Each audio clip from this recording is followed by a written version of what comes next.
voir notre photo. C'est ça. Et on n'aime pas.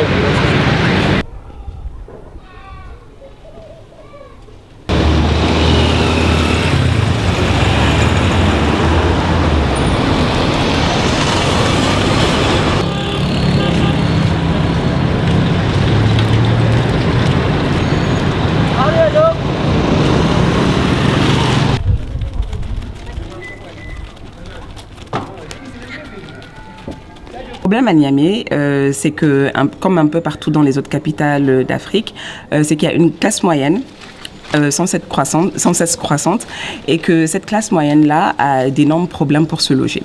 C'est-à-dire que historiquement, il y a toujours eu beaucoup de logements pour les classes supérieures et aussi pour les classes inférieures, mais rien au milieu. Un exemple pertinent serait le fait qu'il y a pas mal de jeunes qui ne peuvent pas se marier en ce moment, pour la simple raison qu'ils ne peuvent pas trouver à se loger.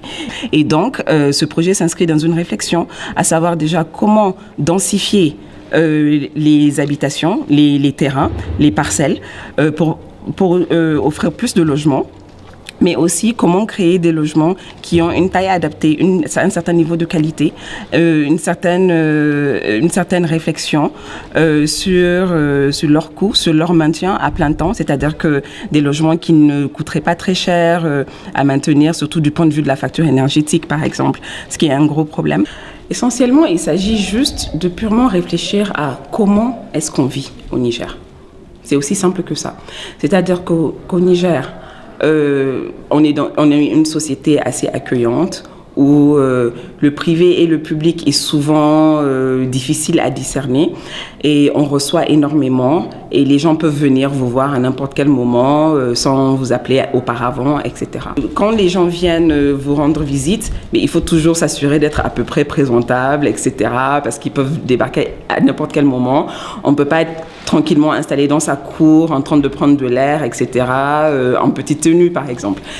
Et donc, l'espace privé se retrouve à l'étage avec une terrasse très généreuse parce qu'au Niger, à cause de la température, on apprécie énormément vivre dehors, en fait, s'asseoir dehors, discuter la nuit, etc., ou même dormir dehors dans les périodes d'intense chaleur. La brique de terre n'a pas été facile à inclure dans le projet pour des raisons assez simples. Déjà, la brique de terre est considérée comme étant le matériau du pauvre. Les seules personnes qui construisent, surtout en milieu urbain, avec des briques soit en banco, comme on l'appelle ici, c'est-à-dire en terre glaise, ou d'autres briques faites de terre, sont les gens de la classe inférieure.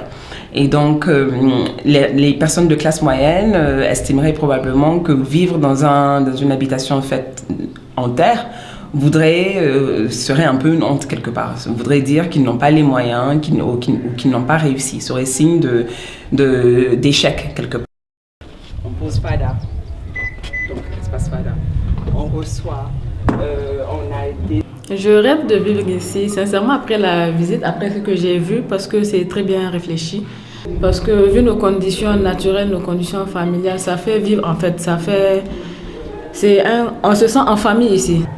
Donc en tant qu'investisseur, je suis plus porté à offrir à ce type de clientèle des maisons qui ne leur pèsent pas trop dans le porte-monnaie et où ils peuvent vivre de façon aisée. Parce que c'est ça aussi, être à l'aise dans sa maison. Ne pas être obligé de mettre partout de la climatisation et être obligé encore de chercher de quoi payer la climatisation à la fin. Pour moi, sincèrement, le plus gros compliment que je pourrais avoir par rapport à ce projet serait de me rendre compte un beau jour que ce projet a été copié. Parce que là, ce serait vraiment une preuve ou bien un espoir qu'on peut vraiment quelque part retourner aux sources, qu'on peut vivre dans des habitations qui rappellent à notre culture, qui sont parfaitement adaptées.